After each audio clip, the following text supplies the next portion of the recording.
성경을 보면 참 우리 인생은 어, 복 받았구나 이런 생각이 되어집니다. 하나님이 우리를 이리 가운데 내준 것처럼 보여지는데 하나님이 결코 우리를 이리 가운데 내버려 두지 아니하신다는 겁니다.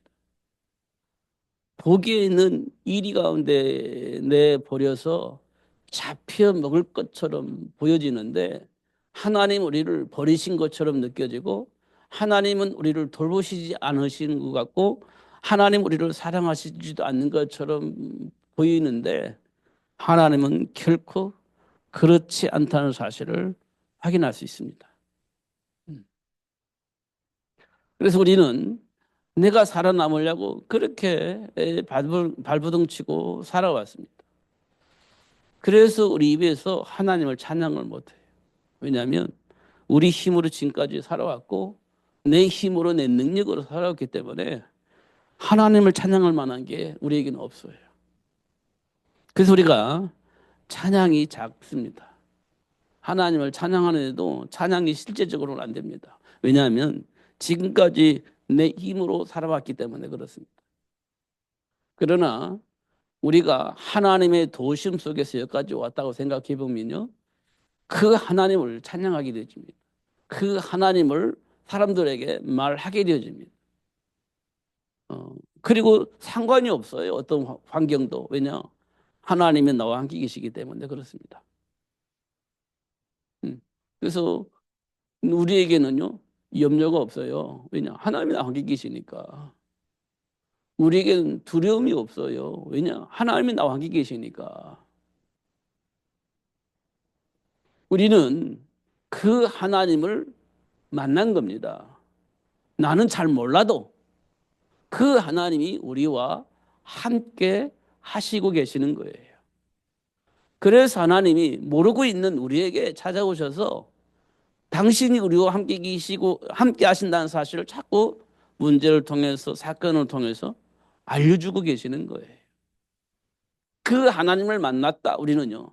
마음의 평안이 회복되어지고 참 자유가 회복되어지고 해방이 무엇인지 알게 되어지는 그런 삶을 살 수 있게 되어집니다. 성경에 보니까 그렇게 돼 있어요. 사도 바울이 예수를 만나고 나니까 세상에 어떤 것이 보여졌냐면 사단에게 완전히 장악되어져 있다는 사실을 확인을 한 겁니다. 자기들은 나름대로 바리새의 사상 속에서 하나님의 영광을 위해서 최선을 다하고 살았다고 자부심을 가졌는데 알고 보니까 그렇지 않다는 사실을 알게 된 겁니다. 완전히 사단에게 장악되어 있다는 사실을 알게 됐어요. 그 바리새인들 하나님의 말씀을 가지고 많은 이스라엘 백성들을 선도했던 그 바리새인들 모습 보니까 하나님과 전혀 상관이 없는 겁니다. 그게 이제 사단에게 장악되어져 있다 이렇게 이제 본 겁니다. 왜냐하면 하나님을 떠나 있는 문제를 모르니까 하나님이 기뻐하시는 쪽으로 방향을 맞췄는데 하나님을 떠난 문제를 모르니까 그냥 율법으로 잘못한 것과 잘한 것만 가지고 자꾸 얘기를 하는 겁니다. 분명히 틀린 것은 아닌데 생명이 없는 하나님과 함께하는 축복을 누릴 수 있는 하나님과 소통이 전혀 안 되는 그런 삶을 살았다는 사실을 알게 된 겁니다. 언제 알았냐?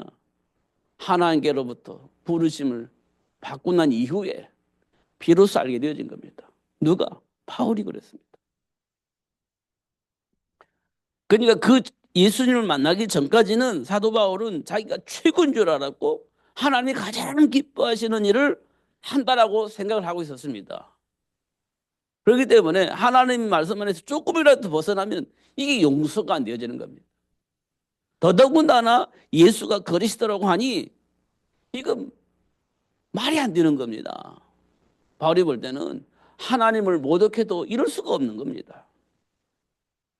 아니 어, 어떻게 예수가 그리스도가 될 수 있냐?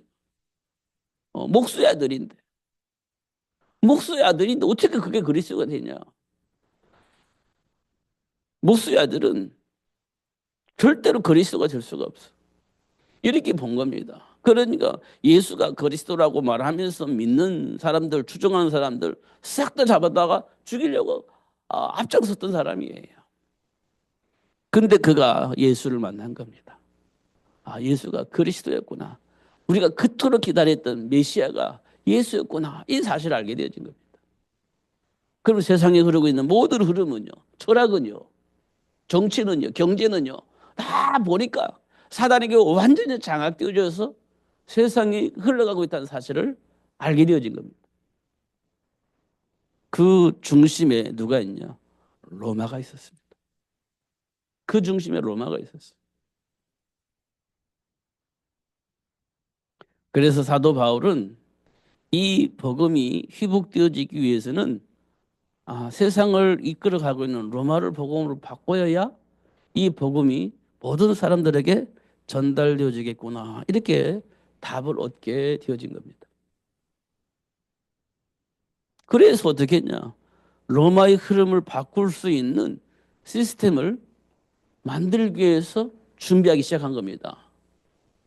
로마를 복음으로 바꿀 수 있는 시스템을 어떻게 준비했냐? 그렇습니다.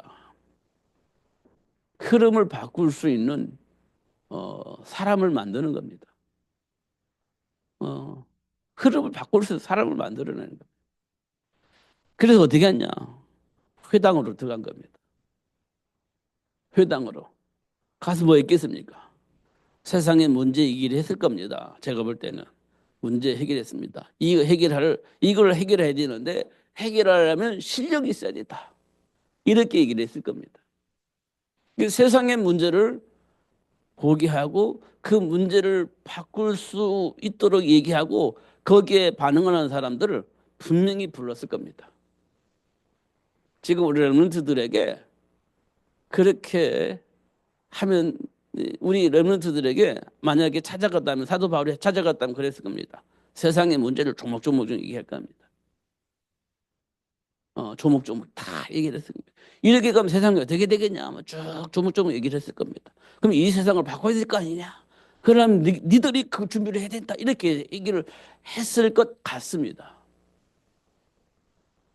거기에 대한 정의를 가지고 그렇습니다 하는 사람, 그렇게 하겠습니다 하는 사람 불렀겠죠. 딱 선별했을 겁니다. 그리고 어디서요? 서원에서 전격적으로 얘기를 했을 겁니다. 문제의 근원. 이거 얘기를 했을 겁니다. 사람들은 왜 그럴 수밖에 없었는지 그 배경도 얘기를 했을 겁니다. 그러려면 어떻게 되냐? 그래야 맞아. 예수가 필요해. 예수를 아는 사람이 필요해. 그래서 보이지 않는 영적 싸움을 할 수 있는, 그래서 그 흐름을 바꿀 수 있는 사람이 필요해. 이렇게 해서 이 말을 알아듣는 사람들을 통해서 로마의 흐름을 바꿀 수 있는 전도 제자를 만들었을 것이다. 이렇게 보여집니다. 지금 우리 교회가 그 일을 해야 됩니다. 그러면 우리가요, 세상이 흐름을 봐야 돼요. 세상이 왜 이렇게 됐냐? 이렇게 이 세상이 이렇게 흘러간다면 어떻게 되겠냐? 이제 문제점 우리가 좀 볼 필요가 있습니다. 그래야 그 문제를 해결할 수 있는 제자 만들 수 있죠. 근데 우리는요, 내 한 사람 처신하기도 바빠요. 그러면 힘들죠. 미래를 보고 세상을 바꾸려면 긴 미래를 봐야 되잖아요. 지금 아기 낳고 그들이 성장해서 영향을 입히려면 적어도 30년, 40년을 기다려야 되잖아요. 30년, 40년을 기다려야 됩니다. 적어도 영향을 입힐 수 있는 그 현장에 가서 영향을 입히려면 30년, 40년이 있어야 되잖아요. 지금 태어났다고 하면 영향을 입힐 수 있는 자리. 30년, 40년을 보고 준비를 해야 되는 거죠. 어, 하나님이 요게벳을 불러서 출애굽을 얘기를 했잖아요. 몇 년 봤을 것 같습니까? 80년 본 겁니다. 80년을. 하나님의 80년을 보고 여개벳을 통해서 모세를 준비하라고 합니다. 왜? 80세 불러가지고 애굽으로 가서 이스라엘 백성 데리고 나오라고 했잖아요. 80세 먹어가지고. 이게 80년 동안 하나님은 준비를 하신 겁니다. 80년 동안. 여개벳이 80년 동안 준비를 한 거죠. 하나님 80년 동안 준비를 한 겁니다. 그러면 우리가 정말 세계를 복음하려면 최소한 우리가 어릴 때부터 영향을 입힐 수 있는 시간까지 생각한다면 약 40년은, 최소한 40년은 우리가 보고 준비를 해야 된다는 겁니다. 40년은. 진짜 답을 가지고 있다는 걸 할 수 있습니다. 노아는요, 120년 기다렸잖아요. 노아는. 방주 만들어 해놓고 120년 만에 방주가 완성됐잖아요. 그때 하나님이 홍수 냈죠. 120년 준비한 겁니다. 그 바울은요, 250년 준비한 거예요. 로마 복음화 될 때까지 250년 기다린 겁니다. 그잖아요. 맞잖아요. 그럼 우리는 237 나라 5천 종족을 살릴 제자를 만들려면 최소한 30년, 40년은 우리가 준비를 해야 되는 겁니다. 그들이 결국 현장에 영향을 입히고 로마 16장 일군도처럼 경제의 흐름을 바꾸고 삶의 문화의 흐름을 바꿔버리는 겁니다. 정치 문화도 바꿔버릴 수 있어요. 그렇게 이제 하나님이 준비하신 것을 확인할 수 있습니다. 그럼 누가 그런 축복을 누릴 수 있겠냐? 첫 번째는요, 첫 번째입니다. 그것을 아는 겁니다. 구원. 이거 알아야 됩니다. 구원. 여기에 대한 뭐가 있어야 되냐? 확신이 있어야 되는 거예요. 그래야 110년을 기다리든 250년을 기다릴 수 있습니다. 이게 우리에게 굉장히 중요하죠. 그러면요, 이 구원이란 말이 무엇이냐라고 물어볼 때 이게 이제 중요한 거죠. 구원을 말하려면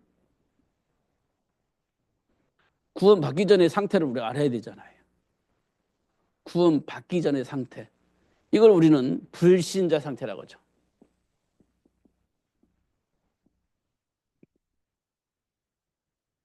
예수를 통해서 구원 받기 전의 모습을 우리는 불신자 상태라고 합니다. 이 불신자 상태를 우리는 뭐라고 말하냐? 다른 말로 말하면 하나님을 떠난 상태.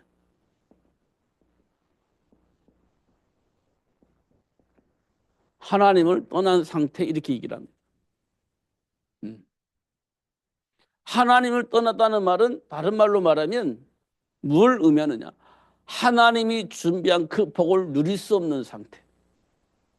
하나님이 약속하신 그 복을 누릴 수 없는 상태. 그게 하나님을 떠나는 상태입니다. 하나님이 약속하신, 우리 성경에 보니까 약속하신 축복들이 많이 있잖아요.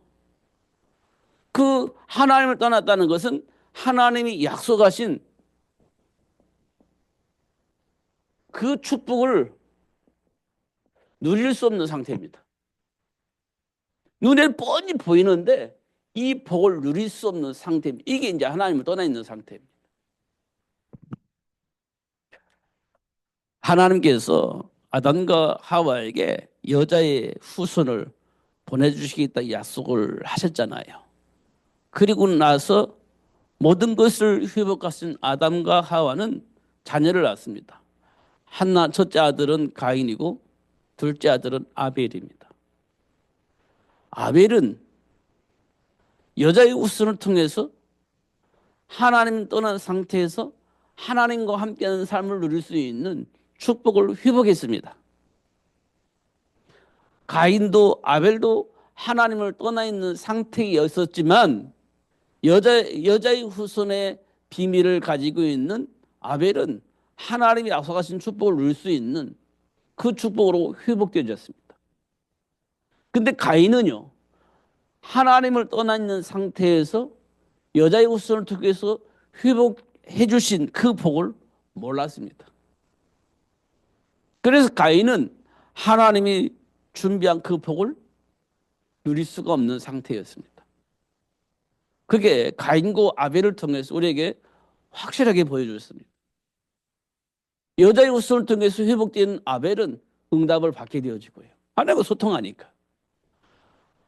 하나님을 떠나 있는 상태였지만 여자의 후손을 통해서 회복해 준 그 복을 누리지 못했던, 알지 못했던 가인은 하나님이 준비한 복을 누릴 수 있는 신분이 회복되지 못했습니다. 그래서 하나님께로부터 응답받지 못했죠. 그게 창세기 4장에 기록되어 있습니다. 기록되어 있어요. 그리고 난 이후에 어떤 일이 벌어지냐. 하나님이 준비한 복을 누리는 사람과 하나님이 준비한 복을 누리지 못하는 사람과 현장에서 부딪히는 겁니다. 그게 갈등이에요. 그게 싸움입니다. 근데 어떤 일이 벌어져요? 하나님을 모르는 자가 하나님을 아는 자를 죽여버립니다. 우리 삶 속에서 일어나는 일들입니다. 하나님을 아는 자들을 핍박하고 죽이고 그런 일들이 벌어집니다. 그럼 이제 끝난 줄 알았어요. 그러면 이제 불신자들이 이기는 거잖아요. 근데 하나님께서요, 아담과 하와에게 하나님의 계획을 이룰 수 있는 렘넌트를 준비하십니다. 그때 진짜는요, 아담과 하와가 세계를 복음하기 위해, 현장을 복음하기 위해서 진짜 비밀을 가지고 준비해서 아이를 낳았습니다. 그게 창세기 4장 25절에 나와 있어요. 진짜 답을 가지고 진짜 현장을 살릴 수 있는 렘넌트를 준비한 겁니다. 이게 하나님의 소원이에요. 지금 우리 삶 속에서 약속된 그 축복을 누리지 못하고 있는 현장 상태가 우리 너무 많이 있습니다. 진짜로. 그래서 뭐가 생기냐? 자꾸 분쟁이 일어나는 거예요. 옳고 그름 가지고 싸우고 있습니다. 그게 하나님을 모르고 있다는 증거예요. 그런 것도 이제 볼 수가 있습니다. 이게 하나님 떠나 있는 상태예요. 아니 성경 가지고 뭐 맞냐 맞다 틀리냐 이게 하는데요.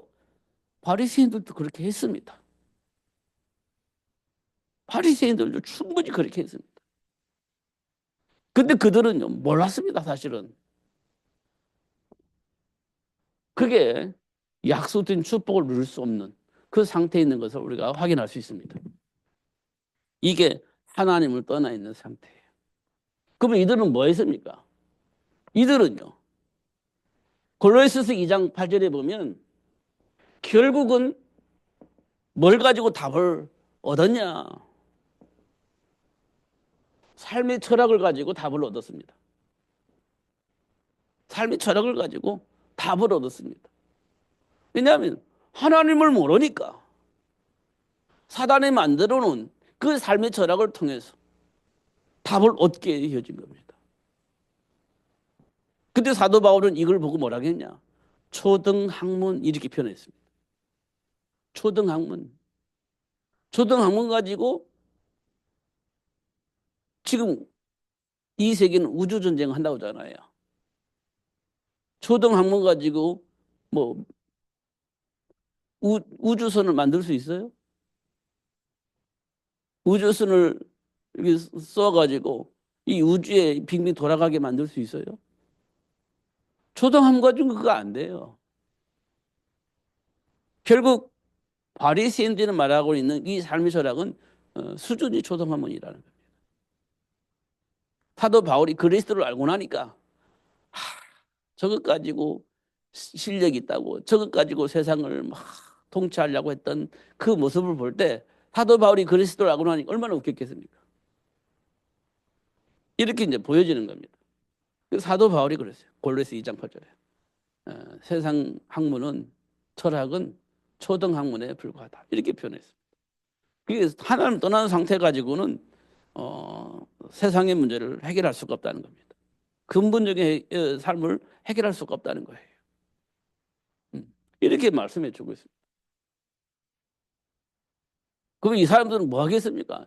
이거는 늘 해결이 안 되고 한계가 온다는 거 아니에요? 해결이 안 되니까 늘 한계에 부딪힌다는 거 아니에요? 늘 부딪히는 거예요. 우리가 열심히 했는데 한계 부딪히잖아요, 우리가 한계 부딪잖아요. 막 기도하는데도 한계 부딪히고 열심히 말씀 붙잡고 기도하는데도 한계 부딪히잖아요.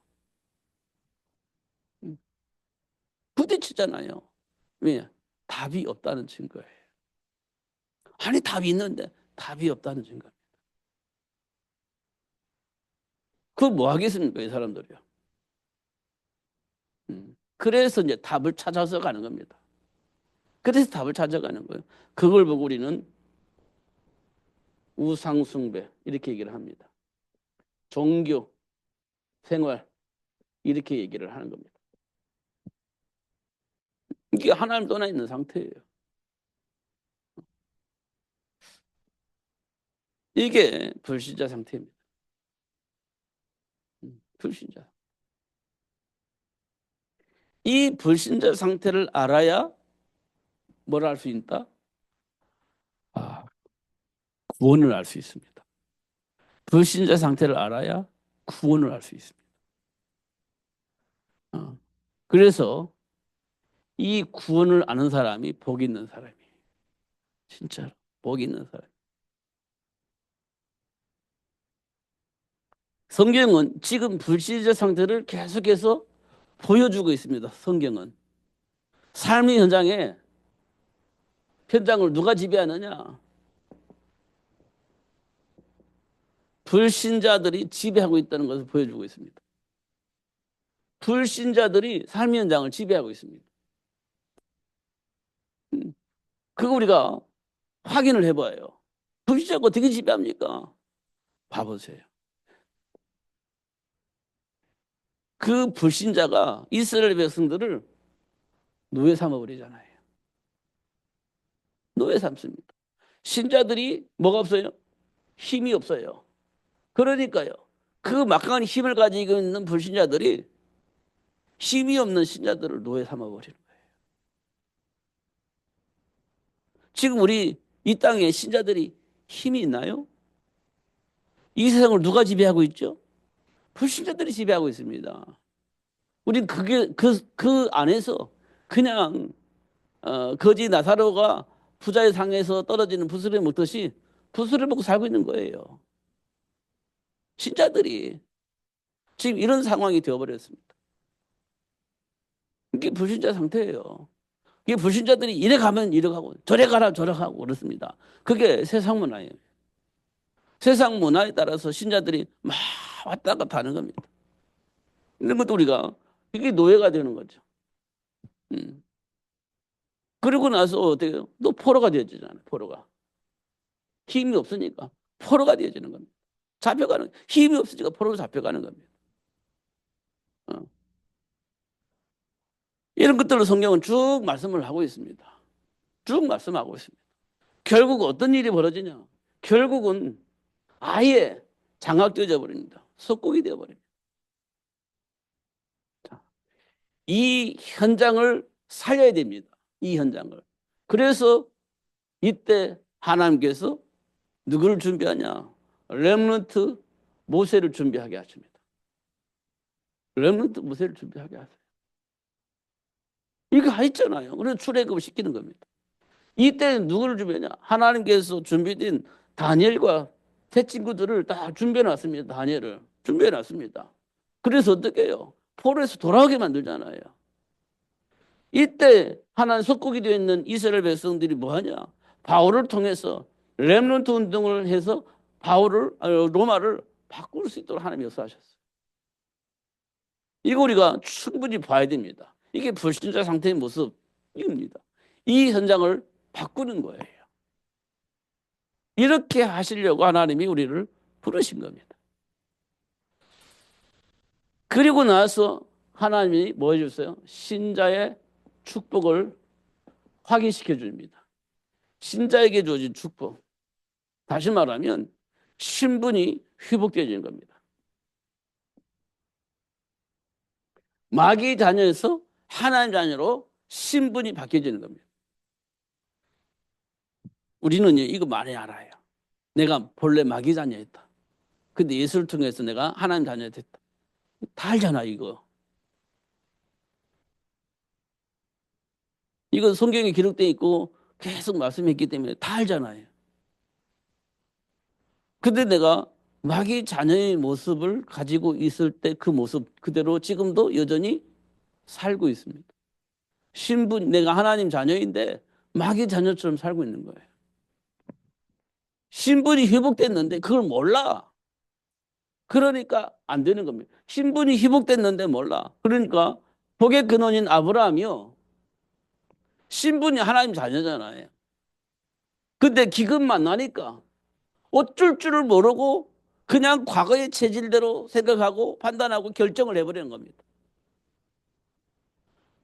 복의 근원인 아브라함이 현장에서 기근 만나니까 과거의 체를 돌아가.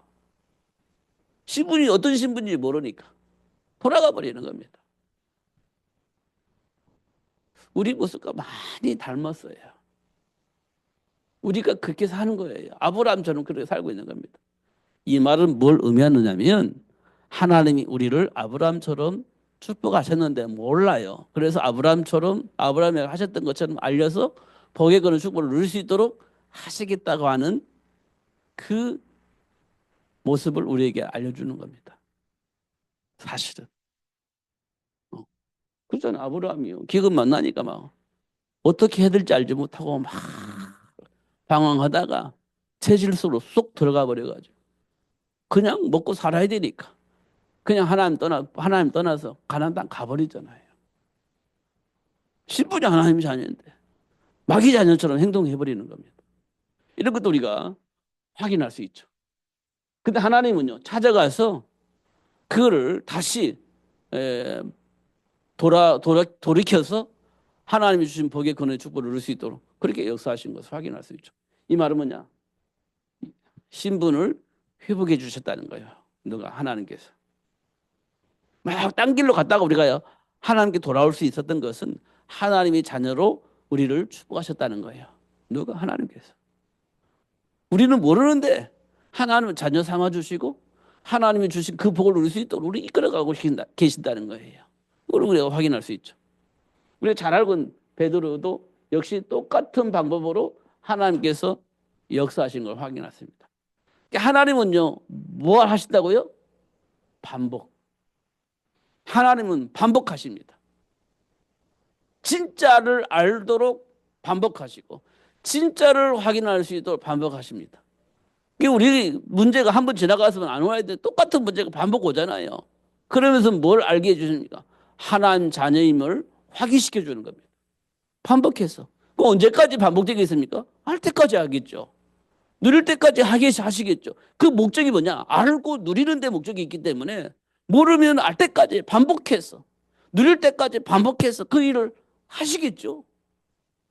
그게 하나님이 지금 우리를 사랑한다는 표현이에요. 우리는요, 한 번 했으면 됐지, 두 번, 세 번 왜 그렇습니까? 지금 우리가 안 변하니까, 모르니까, 알게 하시려고 두 번, 세 번 될 때까지 그 복을 누릴 수 있는 신분을 회복시켜 주시기 위해서 반복하는 겁니다. 그게 하나님의 사랑이에요. 그렇잖아요.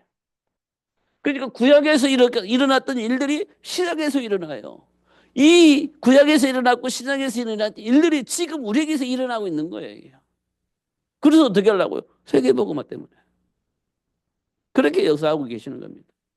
신분이 회복되어졌음을 알게 하고 그 복을 누리게 하시려고. 그렇게 역사하시는 것을 확인할 수 있습니다. 신분 안에 뭐가 있죠? 권세가 있습니다. 신분 안에는 반드시 권세가 있어요. 대통령의 신분이 대통령이에요. 그러면요, 대통령에 맞는 권세가 있습니다. 하나님의 자녀의 신분에게는요, 하나님 자녀가 누릴 수 있는 권세가 있습니다. 이 권세가 회복되어진 겁니다. 사단에게 빼앗겼던 이 권세가 회복되어진 거예요. 언제 회복되냐? 예수를 주인으로 영접할 때 신분이 회복되어지듯이 권세도 회복되어집니다. 근데 이 권세는 어떤 권세냐? 마태복음 12장 28절에서 29절에 보면 그 강한 자를 결박할 수 있는 권세가 있잖아요.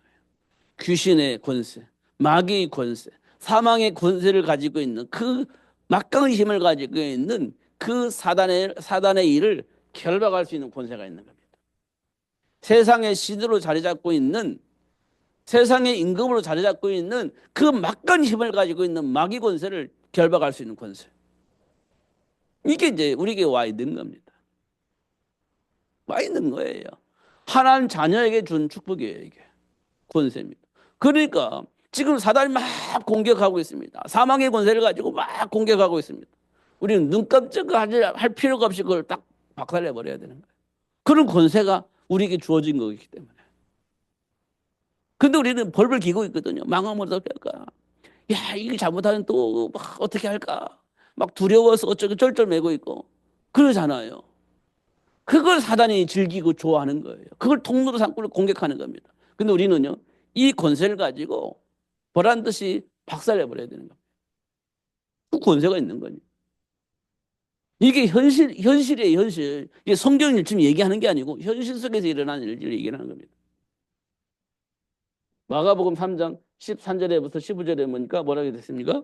그 귀신을 쫓아낼 수 있는 권능이 있잖아요. 쫓아버릴 수 있는 권능이 있잖아요. 쫓아내버릴 수 있어. 예수 이름으로 그 귀신을 쫓아내버릴 수 있습니다. 그게 하나님 자녀에게 주는 축복이에요. 이 권세가 회복되어져 있는 겁니다. 그잖아요. 그러니까 어떻게 돼요? 하나님 나라가 회복될 수밖에 없죠. 성경에서는 그런 겁니다. 모세가 이 비밀을 가지고 애국과 싸울 때 하나님께 기도하니까 하나님께서 어떻게 합니까?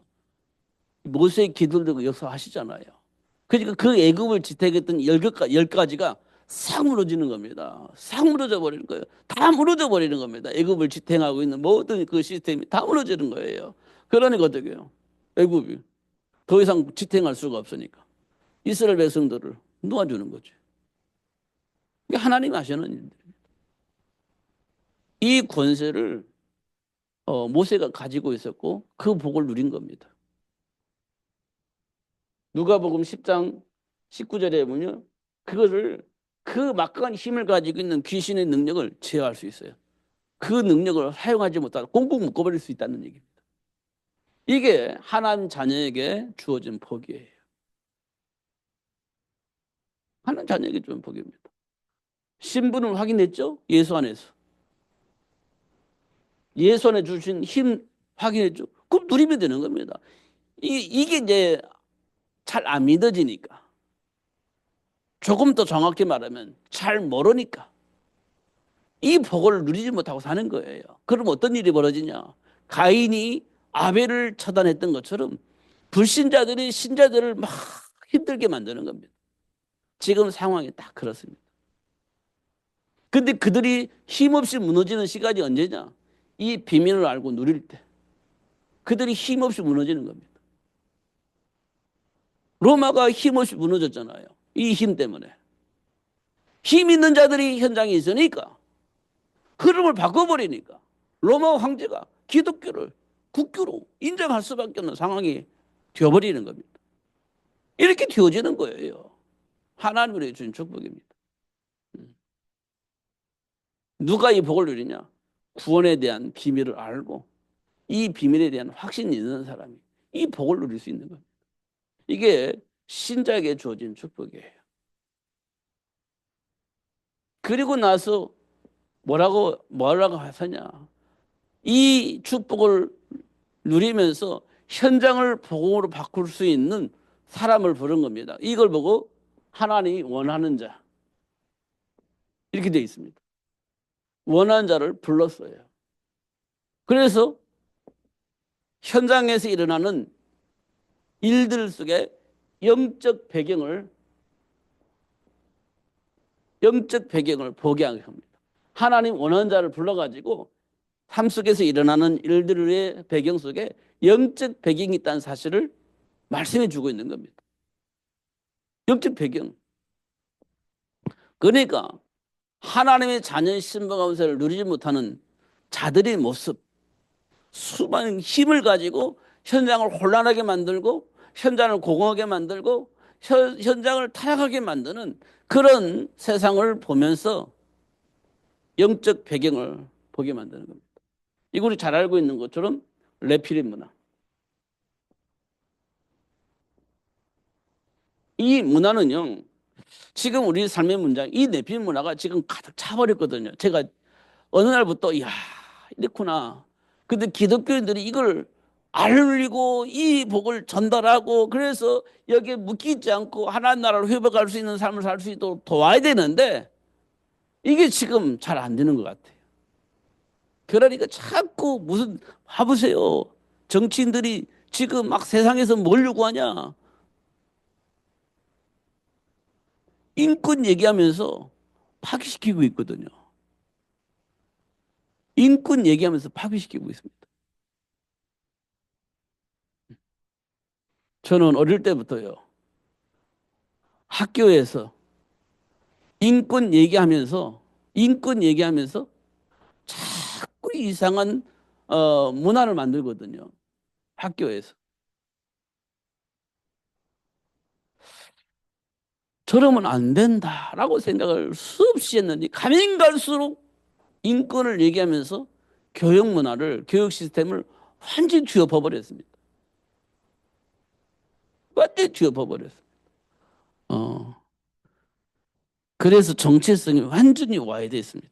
이기적으로. 어. 집안이 망하든 말든 나라가 망하든 말든 나만 내가 원하는 것 하면 돼. 이런 식으로 바뀌어버렸습니다. 정체성이 완전히 왜곡되어 버렸습니다. 이기적인 생각 속에서.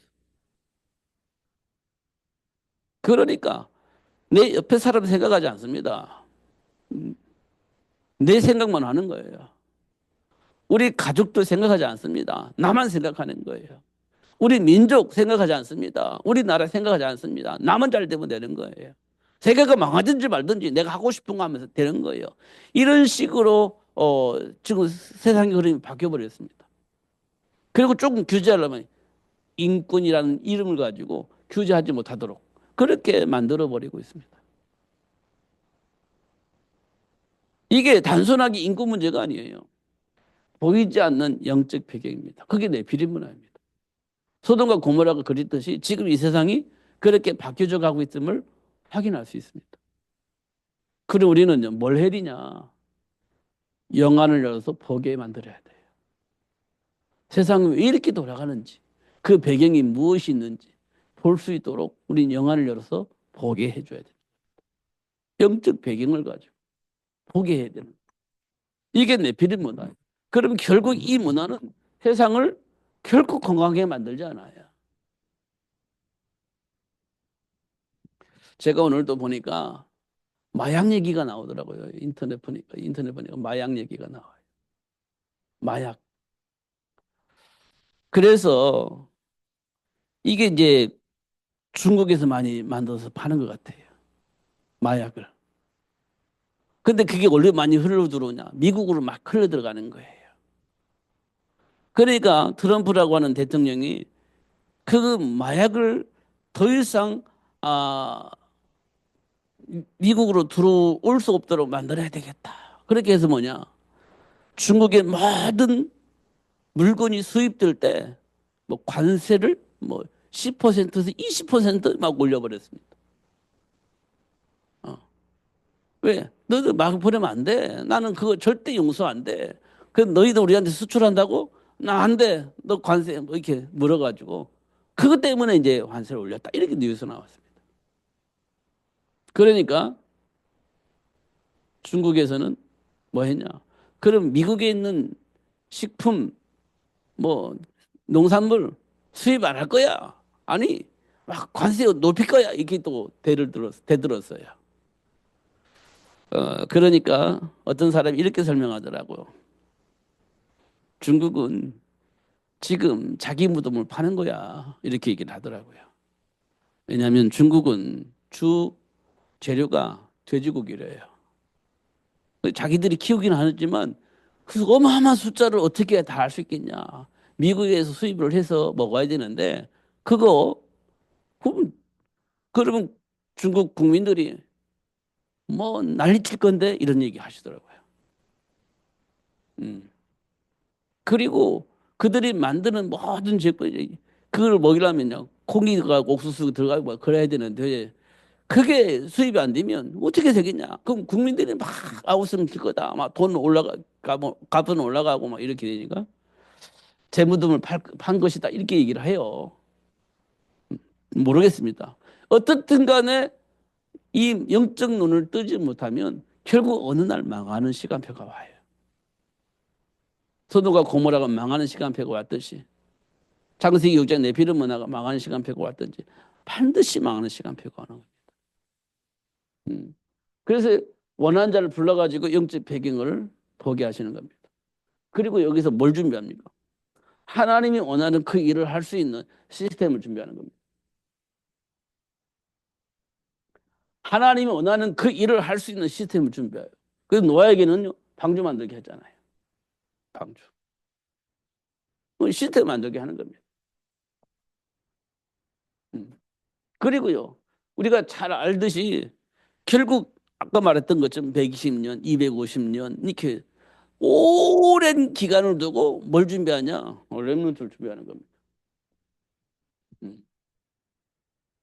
이렇게 하는 거예요. 시스템 준비하는 겁니다. 영적 배경을 보고 결국은 하나님이 원하시는 그 일이 이루어지는 겁니다. 그게 세계 복음화입니다. 이 세계 복음화는 뭘 의미하느냐면 구원의 소식이 전달되어져야 된다는 거예요. 구원의 소식이. 근데 이 소식을 누가 전달하느냐? 이 비밀을 가지고 확신 속에 있는 그 사람을 통해서 전달되어지게 하는 겁니다. 25절에 보면 너희가 전에는 양과 같이 길을 잃었더니 이제는 너희 영혼의 목자와 감독이신 예수님께로 하나님께로 돌아왔다. 이렇게 말씀을 하고 있는 겁니다. 돌아왔다 이제는. 그러니까 과거에 매여서 거기에 막 흔들려서 어떻게 해야 될지 모르고 막 방황하지 말고 이제는 그리스도 예수 안에서 주어진 복을 누릴 수 있는 그 복을 누리는 것이 맞다라는 겁니다. 다시 한번 여러분의 삶을 점검하시고 영적 눈을 가지고 여러분의 상태를 보시기 바랍니다. 옳고 그름이 아니라니까요. 신분을 말하는 겁니다. 신분의 변화. 체질 가지고 보는 게 아닙니다. 그런 체질 속에 있는 나를 하나님이 불러가지고 어떤 복을 주고 누릴 수 있도록 역사하셨는지 이걸 확인하는 겁니다. 그러면 돼. 하나님이 하시는 겁니다. 우리가 힘쓰게 애쓰는 게 아니에요. 하나님이 하시는 거예요. 누가 하나님 주신 언약 붙잡고 기도하면 하나님이 가르쳐서 깨닫게 하시고 그 복을 누릴 수 있도록 역사하시는 겁니다. 그러면 이제 되어지잖아요. 그러면 할렐루야 이렇게 되는 겁니다. 이게 뭐냐? 하나님께 영광 이렇게 되는 거예요. 그렇게 되어지도록 하나님이 지금 우리를 인도하고 계신다. 지금은 부족할 수도 있어요. 좀 연약할 수도 있습니다. 때때로는 쓰러질 수도 있고 불신앙하고 다른 길을 갈 수도 있습니다. 그러나 하나님은 그런 우리를 붙잡고 하나님 원하시는 그 방향 붙잡고 갈 수 있도록 이끌어 가신다는 겁니다. 지금 때문에 낙심할 필요는 없다. 지금 때문에 방황할 필요 없다. 하나님이 약속하신 말씀 붙잡고 미래를 보고 준비하시고 도전하면 된다. 이게 하나님이 우리에게 주신 메시지입니다. 속지 마시고 누리시는 여러분 되시기를 예수님의 이름으로 축복합니다. 기도하겠습니다. 하나님 아버지 감사합니다. 오늘도 최고의 복을 주시고 또 알게 하시고 깨닫게 하시니 감사합니다. 놓치지 않고 누리며 살 수 있도록 성령으로 충만하게 하여 주옵소서. 어떤 상황 속에서도 하나님 자녀신 백원세를 놓치지 않게 하시고 왜곡하는 사단에게 속지 않게 하시고 하나님 주신 복을 누리며 사는 삶이 될 수 있도록 역사하여 주옵소서. 예수님 이름으로 기도하옵나이다.